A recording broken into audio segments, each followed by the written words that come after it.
Assalamualaikum warahmatullahi wabarakatuh. Kami dari kelompok 12 akan menjelaskan sedikit tentang konsep dasar ketatausahaan. Sebelum itu, kami akan memperkenalkan anggota kelompok kami masing-masing. Yang pertama, saya sendiri, Anissa Ramadhani. Yang kedua, Devrizal. Yang ketiga, Hafizatul Hasanah. Baiklah, saya lanjut dengan penjelasan materi. Yang pertama yaitu pengertian ketatausahaan. Ditinjau dari sudut asal-usul kata atau etimologis, maka administrasi berasal dari bahasa Latin, yaitu ad dan ministrer. Ad berarti intensif, sedangkan ministrer berarti melayani, membantu, dan memenuhi atau menyediakan. Yang dijelaskan Husaini Usman tahun 2006. Tata usaha adalah penyelenggaraan kegiatan administrasi, yakni urusan tulis-menulis, termasuk hal keuangan dan sebagainya, dalam sebuah perusahaan, organisasi, dan juga negara. Pengertian tata usaha menurut Delingji dalam bukunya Administrasi Perkantoran Modern memberikan pengertian tata usaha yaitu suatu rangkaian aktivitas menghimpun, mencatat, mengelola, mengadakan, mengirim, dan menyimpan keterangan-keterangan yang diperlukan dalam setiap usaha kerjasama. Selanjutnya yaitu tujuan ketatausahaan. Menurut Delingji tahun 2000, tenaga tata usaha memiliki 3 tujuan pokok, yaitu yang pertama, melayani pelaksanaan pekerjaan-pekerjaan operatif untuk mencapai tujuan dari suatu organisasi. Yang kedua, menyediakan keterangan-keterangan bagi pucuk pimpinan organisasi itu untuk membuat keputusan atau melakukan tindakan yang tepat. Yang ketiga, membantu kelancaran perkembangan organisasi sebagai suatu keseluruhan. Selanjutnya yang ketiga yaitu peranan ketatausahaan. Peranan administrasi tata usaha dalam suatu lembaga pendidikan menurut Afifuddin tahun 2004 adalah sebagai berikut. Yang pertama, membantu pelaksanaan pekerjaan-pekerjaan induk untuk mencapai tujuan sekolah. Yang kedua, menyediakan keterangan-keterangan bagi pimpinan sekolah, guru-guru, atau personel lainnya, terutama untuk keperluan perencanaan, pembuatan keputusan, dan pengendalian yang menjadi tugas pokoknya. Yang ketiga yaitu melancarkan perkembangan sekolah sebagai kesatuan yang hidup. Selanjutnya yaitu fungsi ketatausahaan. Fungsi ketatausahaan ada 6. Yang pertama, penyiapan bahan perumusan kebijakan teknis pembinaan, pengkoordinasian, penyelenggaraan tugas secara terpadu, pelayanan administrasi, pelaksanaan, dan pengendalian di bidang perencanaan, evaluasi, dan pelaporan. Yang kedua yaitu penyiapan bahan perumusan kebijakan teknis pembinaan, pengkoordinasian, penyelenggaraan tugas secara terpadu, pelayanan administrasi, pelaksanaan, dan pengendalian di bidang umum. Yang ketiga yaitu penyiapan bahan perumusan kebijakan teknis pembinaan, pengkoordinasian, penyelenggaraan tugas secara terpadu, pelayanan administrasi, pelaksanaan, dan pengendalian di bidang kepegawaian. Yang keempat, penginventarisasian permasalahan berhubungan dengan pelaksanaan tugas dan program kerja ketatausahaan RSUD serta bahan tindak lanjut penyelesaiannya. Yang kelima, penyusunan laporan pelaksanaan tugas dan program ketatausahaan RSUD. Yang keenam, pelaksanaan tugas kedinasan lain yang diberikan Direktur RSUD sesuai dengan tugas pokok dan fungsi RSUD. Selanjutnya yaitu tugas dan kegiatan ketatausahaan. Tugas mereka meliputi membantu proses belajar mengajar, urusan kesiswaan, kepegawaian, peralatan sekolah, urusan infrastruktur sekolah, keuangan, bekerja di laboratorium, perpustakaan, dan hubungan masyarakat. Menurut hasil rapat Kepala Tata Usaha di Bogor tahun 1996.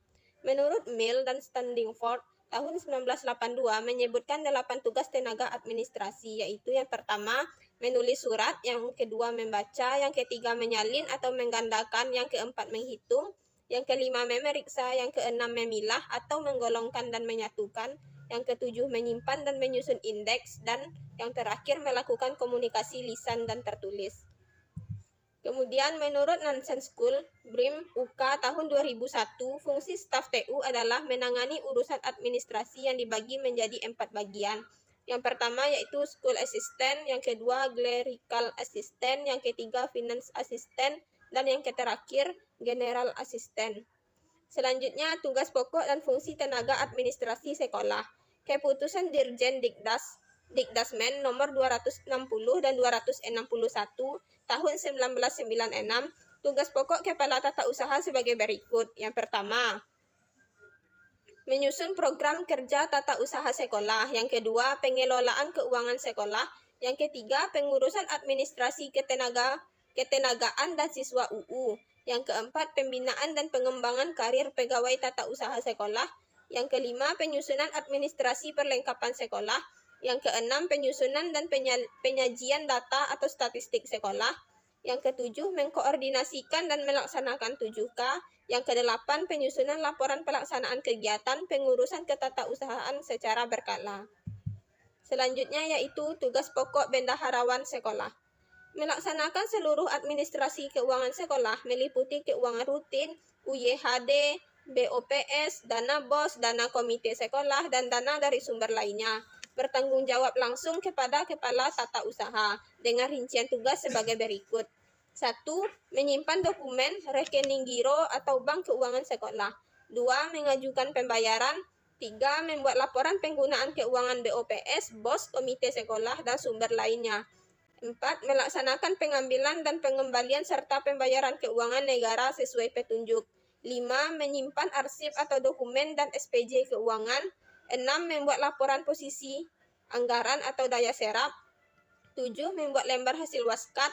8. Menjadi atau melaksanakan tugas kebendaharaan dari setiap kepanitiaan yang dibentuk sekolah. 9. Membentuk keuangan berdasarkan sumber keuangannya pada buku kas umum, pembantu, dan tabel laris. Assalamualaikum warahmatullahi wabarakatuh. Perkenalkan, saya Hafizatul Hasanah dengan NIM 2100260 akan melanjutkan presentasi dari kelompok 12. Yang pertama yaitu tentang tugas pokok urusan inventarisasi dan perlengkapan. Tugas pokoknya terdiri dari 1. Mencatat penerimaan barang inventaris dan non-inventaris. Yang kedua, mengisi buku induk inventaris. Yang ketiga, mengisi buku golongan inventaris. Yang keempat, membuat buku penerimaan dan pengeluaran barang dan barang non-inventaris. Yang kelima, membuat buku pengeluaran atau penggunaan barang inventaris. Yang keenam, membuat kode dan sandi pada barang inventaris. Yang ketujuh, membuat laporan keadaan barang inventaris. Yang kedelapan, mengisi kartu barang, dan lain-lain sebagainya. Selanjutnya, tugas pokok urusan administrasi kepegawaian. Tugas pokoknya yaitu 1. Mengisi buku induk pegawai. 2. Membuat DUK dan DSO. Yang ketiga, membuat daftar prediksi kenaikan tingkat atau golongan gaji guru dan pegawai. Yang keempat, membuat daftar hadir guru dan pegawai. Yang kelima, menyimpan berkas data atau arsip kepegawaian.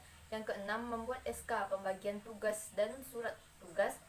Yang ketujuh, membuat daftar gaji. Selanjutnya ada tugas pokok urusan administrasi kesiswaan.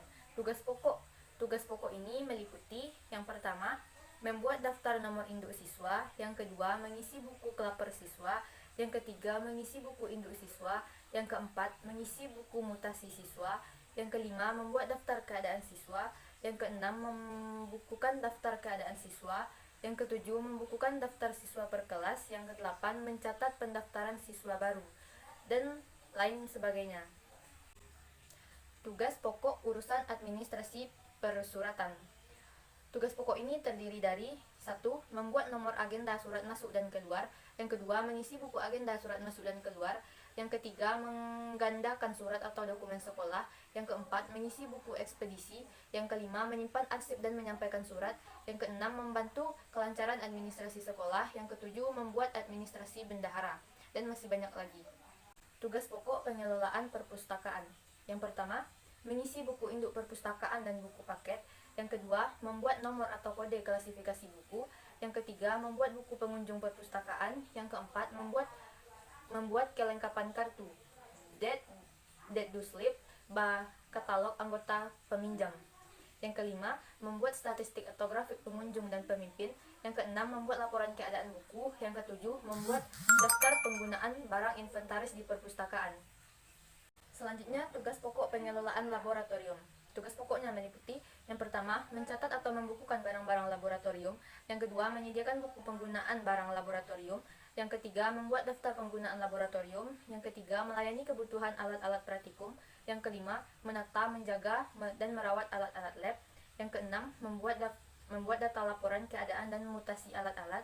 Yang ketujuh, membuat daftar kebutuhan bahan praktikum.